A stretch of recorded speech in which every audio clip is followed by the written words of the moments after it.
ሰላም ጤና ይስጥልኝ። ይህ ዶክተር ቢኒ ቻናል ነው። እንኳን ወደ ቻናሌ በሰላም መጣችሁ። ዛሬ አንገብጋቢና ወሳኝ የሆነ ነጥብ እናነሳለን። ብዙዎቻችሁ በውስጥ መስመር የምትጠይቁኝ አንድ ትልቅ ጥያቄ አለ። ዶክተር፣ በትዳር ህይወቴ ደስተኛ ለመሆን እና የወሲብ ጥንካሬ ለመጨመር ምን ላድርግ የሚል ነው። ብዙ ሰዎች መፍትሄ ውድ መድኃኒቶች ላይ ውስጥ ያለ ይመስለዋል። ነገር ግን እውነታው ከዚህ የተለየ ነው። ትክክለኛ መፍትሄ ያለው በኩሽናችሁ ውስጥ በሚገኙ ምግቦች ላይ ነው። ዛሬ ሳይንሳዊ በሆኑ መንገድ የተረጋገጡ 7 ድንቅ ምግቦችና በቤት ውስጥ የምታዘጋጇቸውን አንድ ሚስጥራዊ መጠጥ አሳያችኋለሁ።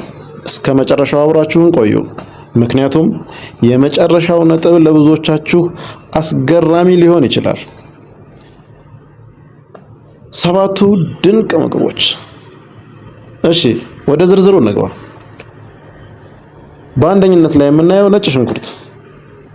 ብዙ ሰዎች ሽታውን ሊጠሉት ይችላሉ። ነገር ግን ነጭ ሽንኩርት አሊሲን የተባለ ንጥረ ነገር አለው። ይህ ንጥረ ነገር የደም ዝውውርን ወደ ብልት አካባቢ እንዲፋጠን በማድረግ ረገድ ተወዳዳሪ የለውም። ስለዚህ ተጠቀሙት።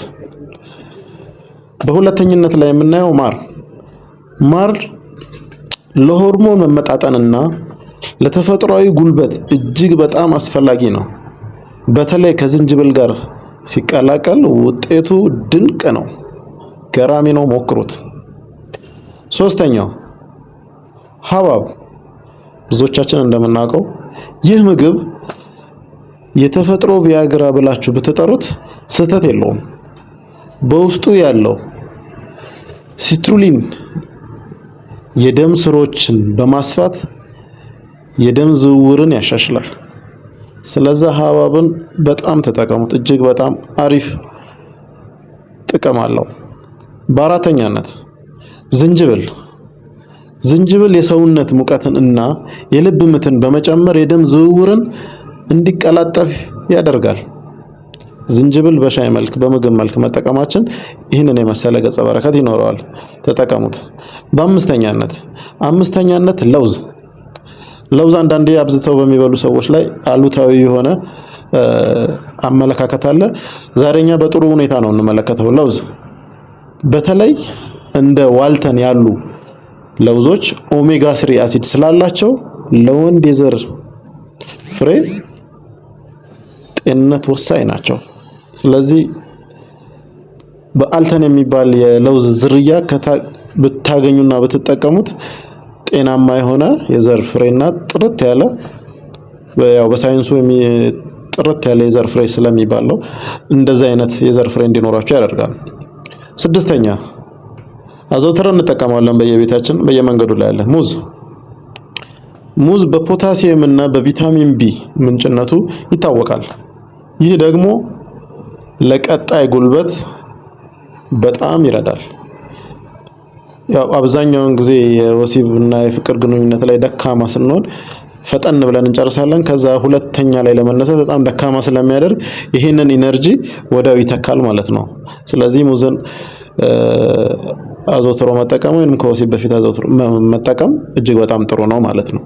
7ኛ ጥቁር ቸኮሌት የደስታ ሆርሞንን እንዲጨምር በማድረግ የፍላጎት መጠንን ይጨምራል። ስለዚህ ጥቁር ቸኮሌትን የወሲብ ፍላጎትን ያነቃቃል እንደማለት ነው። የደስተኝነትን ስለሚፈጥር ሆርሞናችንን እንዲያመነጭ ስለሚያደርግ የደስታ ፍላጎታችንን እንዲጨምር ስለሚያደርግ ጥቁር ቸኮሌት መመገባችን እንድንነቃቃና የወሲብ ፍላጎታችንን እንዲጨምር ያደርጋል ማለት ነው። ስለዚህ ብንጠቀመው ጥሩ ነው። እነዚህ 7 ምግቦችን ተጠቀሟቸው። ወደ መጨረሻው ዙር ላይ ደርሰናል። የመጨረሻው ሚስጥራዊ የቤት ውስጥ መጠጥ የምናዘጋጀው እንመልከት። አሁን ደግሞ ታምኔል ላይ ያያችሁትን ሚስጥራዊ መፍትሄ ልነግራችሁ ነው። ይህ መጠጥ በቤት ውስጥ በቀላሉ የሚዘጋጅና ፈጣን ለውጥ የሚያሳይ ነው። እንጀምር። አዘገጃጀት ግማሽ ብርጭቆ ለብ ያለ ውሃ፣ አንድ የሾርባ ማንኪያ ንጹህ ማር፣ ግማሽ ማንኪያ የተፈጨ ዝንጅብል እና ጥቂት የሎሚ ጠብታዎች ወይንም ግማሽ ሎሚ እላዩ ላይ መጭመቅ። ይህን መጠጥ ከመተኛቱ 1 ሰዓት በፊት ብትጠጡት በሰውነታችሁ ላይ የሚኖረውን የደም ዝውውር ፍጥነትና የጉልበት መጠን ይጨምራል። እንዳትረሱ ተጠቀሟት። እንግዲህ ጤና ከምግባችን ይጀምራል። እነዚህ ምግቦች በአግባቡ መጠቀም በትዳር ህይወታችሁ ደስተኛ መሆን ይችላሉ። እነዚህ 7 ምግቦች ውስጥ እናንተ አብዝታችሁ የምትጠቀሙት የቱን ነው? ኮሜንት ላይ ጻፉልኝ። ቪዲዮ ጠቃሚ ሆኖ ካገኛችሁት ላይክ በማድረግ እንዳትረሱ። ሌሎች እንዲደርሳቸው ሼር አድርጉት። እንዲህ ያሉ ጠቃሚ የጤና መረጃዎች ሁልጊዜ እንዲደርሷችሁ ደግሞ ቻናሉን ሰብስክራይብ ያድርጉ።